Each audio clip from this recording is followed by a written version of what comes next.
रमता राम जपो रे प्राणी, अब तो सुन ले राम कहानी।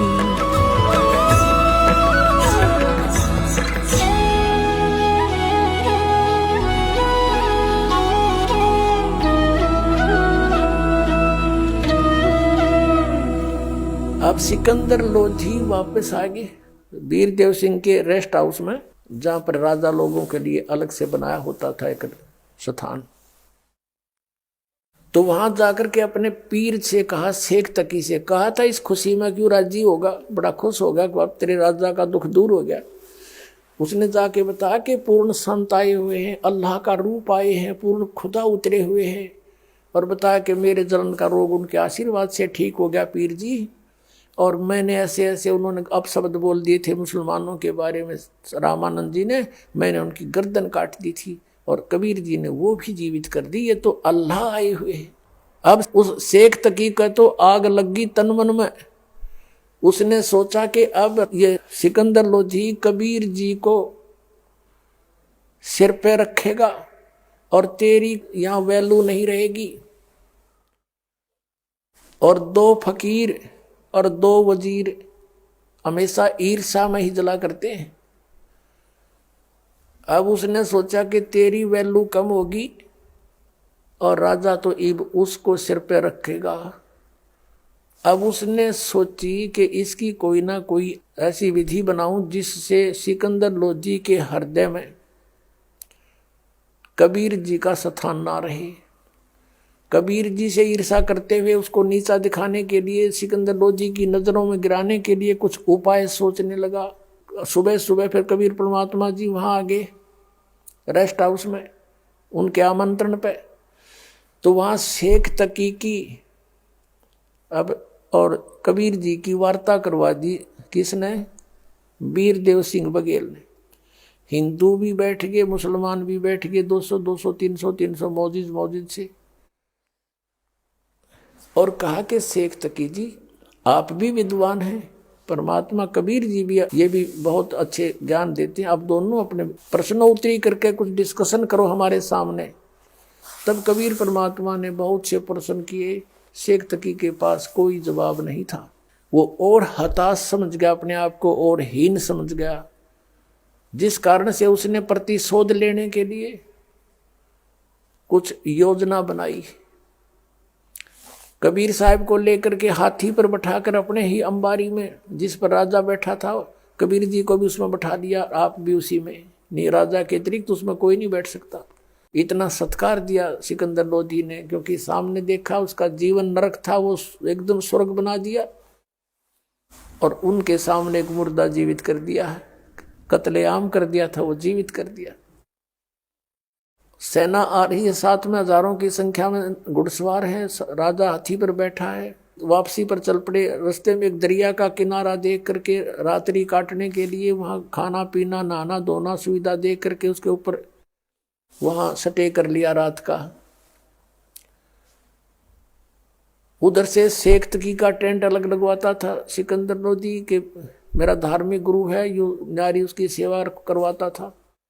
अपना टेंट अलग लगता था राजा का। उसी टेंट में कबीर जी को रखा अपने आड़े में, एक विशेष श्रद्धा से, क्योंकि देखो पुण्यात्मा, ये आत्मा कृतघनी नहीं है, यो मन कृतघनी है। इतना सुख दे दिया उस आदमी को, सिर पर धरे, नहीं तो और के धरे फिर इंसान, उसके अपने साथ रखे। तो सुबह सुबह प्रणाम करने गया सिकंदर लोधी किसको? शेख तकी, अपने धार्मिक गुरु को। शेख तकी ने मुंह फेर लिया, मरोड़ी खा गया। अब जान गया कि जब ऐसे नखरे करता कुछ ना कुछ इसने बुराई सूझ रही है, ये कोई न कोई पंगा पावेगा तेरे जी ने। उसने पूछा, महाराज क्या बात होगी, मुझसे कोई गलती बन गई? सिकंदर लोधी ने कहा शेख तकी से। वो कहता है कि मेरी क्या आवश्यकता है तुझे?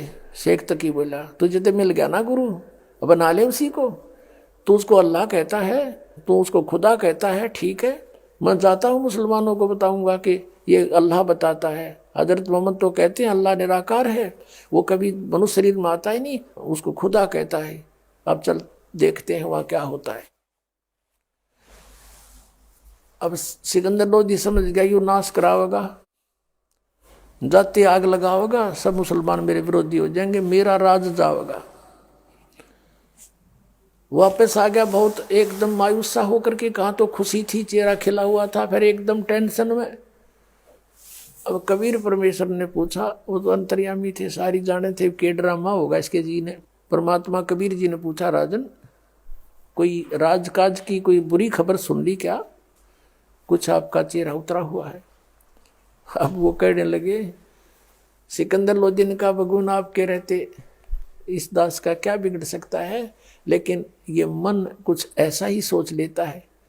ये मेरा धार्मिक पीर है ना, यो मेरे सिर का दर्द है। फिर वो शेख सकी ने क्या कहा कि यदि तू इसको अल्लाह मानता है तो हमारे हजरत मोहम्मद जी ने मरी हुई गऊ को जीवित कर दिया था और एक बकरे को जीवित कर दिया था ऐसे सिद्धि से मारकर। अगर तू मानता है ये अल्लाह है कबीर, तो मेरे सामने जीवित करवा के देखा किसी मुर्दे को, तब मैं तेरी गवाही दूंगा कि सचमुच ये अल्लाह आया हुआ है। क्योंकि मैं तेरे साथ वहां नहीं गया था रामानंद के आश्रम में, मुझे क्या पता वो जीवित हुआ है कि नहीं हुआ है। ये कंडीशन रखती थी। तो सिकंदर लोधी बताने लगे कबीर परमेश्वर जी से कि भगवान ये मेरे सिर का दर्द है, ये पीर है, और अब इसने ऐसे ऐसे कंडीशन रख दिया कि मेरे सामने कोई मुर्दा जीवित करे कबीर साहब तो मैं मानूं, और नहीं तो जाकर मुसलमानों को कह दूंगा कि राजा काफिर हो गया, हिंदू को गुरु बना लिया। और भगवान ये जाते करेगा इस काम को, और सभी मेरे विरोधी हो जाएंगे और मेरा राज खत्म होगा। अब पुण्यात्माओं, ये वो समर्थ परमात्मा है, जब आप इसकी शरण में आओगे जो पता लगेगा। ये टेंशन नहीं रहने देता, अपने भगत की बहुत जल्दी दूर करता है। तभी परमेश्वर ने कहा कि आप चिंता मत करो और कहो शेख तकी को कोई मुर्दा खोज लावे। अब सिकंदर लोधी जी को तो पता था कि तो परमात्मा ही कर देंगे काम। गया जल्दी से कि हे शेख तकी, वो कह रहे हैं कबीर जी कि आप कोई मुर्दा लाओ खोज कर आपके सामने, अभी करते हैं। तो शेख तकी कहता, मैं कहां से लाऊं मुर्दा, कभी होगा जब देखेंगे, अभी थोड़ा ही है। अब सिकंदर लोधी फिर टेंशन में, अगर न्यू का न्यू यूं वहां पहुंच गया तो जाते आग लगा देगा। इतने में क्या हुआ, सभी कोई नहा रहा था, कोई धो रहा था, कोई घूम रहे थे। राजा लोग नहा धोकर बाहर निकले तो बाहर क्या देखते हैं कि एक 13 वर्ष की आयु का लड़का, और उसको उनके कबीले वालों ने अंतिम संस्कार करके जल प्रवाह कर दिया था। जैसे 4 प्रकार से दाग होते हैं, अंतिम संस्कार 4 प्रकार से करते हैं। हिंदू सभा करते हैं, ये अंतिम संस्कार लकड़ियों में जला देते हैं मुर्दे को, और मुसलमान जमीन में गाड़ देते हैं कब्र में।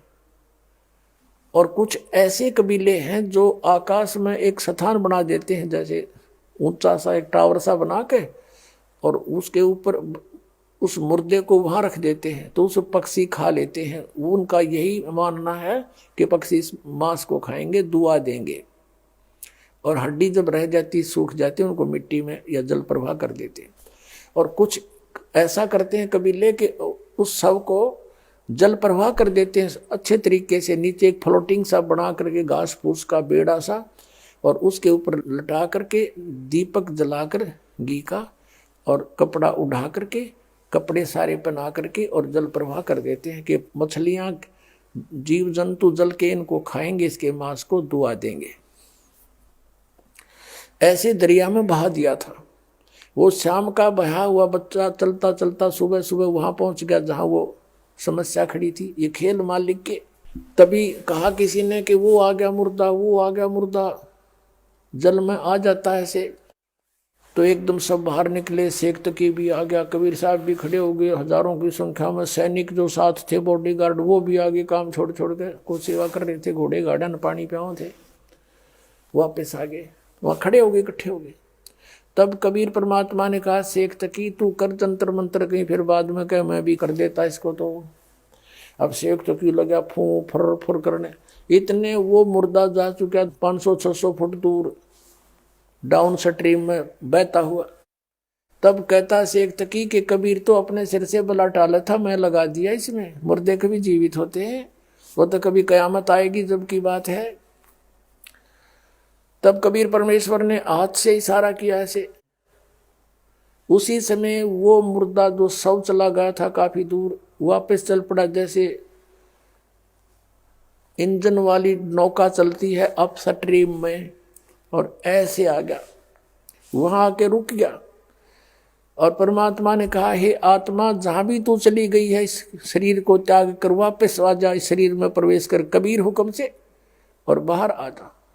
इतने में बच्चे का शरीर ऐसे ऐसे फड़फड़ करने लगा और एकदम बच्चा बैठा उठा और बाहर आकर के कबीर परमेश्वर को दंडवत प्रणाम किया। बोलो सतगुरुदेव।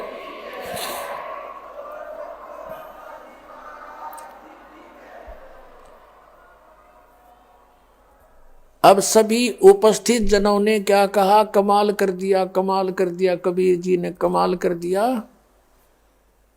उस 12-13 वर्ष के बच्चे का नाम परमेश्वर ने कमाल रख लिया और उसके कोई ठिकाना कोई जाना नहीं था, और उसको अपने बच्चे के रूप में अपने साथ रख लिया।